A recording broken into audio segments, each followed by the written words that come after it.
And this magnificent flower is the yellow flag, which is an iris. And it comes out in the spring. This one has a little hoverfly in it. It's famously the symbol of the kings of France, the fleur-de-lis. It's a magnificent flower, and they've all just burst into flower now. They've been coming up for a while. The roots are very deep under the soil. You can see some of them haven't completely come up yet, but the bogs are covered in these yellow flowers at this time of year.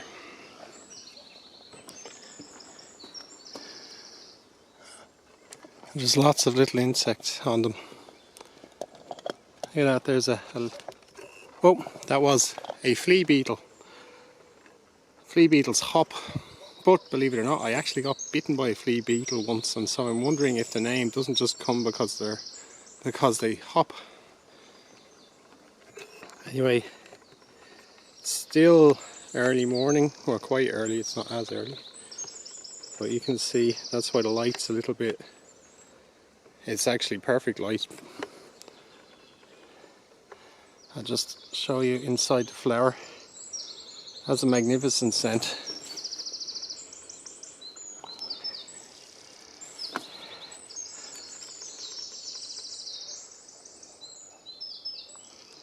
And here's something interesting. You see strange things, sometimes dung but sometimes not.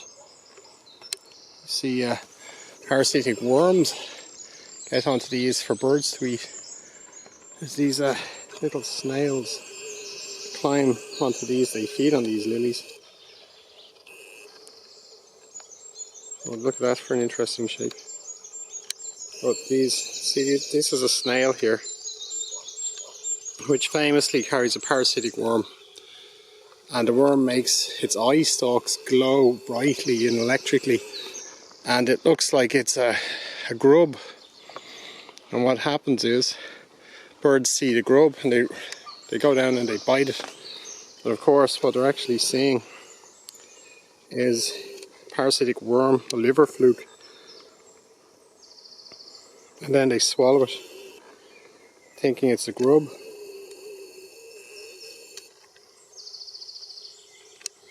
Here's another one of those snails. And they're always associated with these yellow flag irises, and they are of course the carrier of the liver fluke. Oh, here's a big one. There it is. See, it's a big snail. You see the way it has an eye sticking out there? That could in fact be one of the parasitic worms. Or two, they can get them in both eye stalks, they infect the eye stalks. It's really unusual. You'll see it in at least one David Attenborough programme. So, but hopefully it doesn't take away too much from the beautiful yellow flag iris. Absolutely gorgeous plant.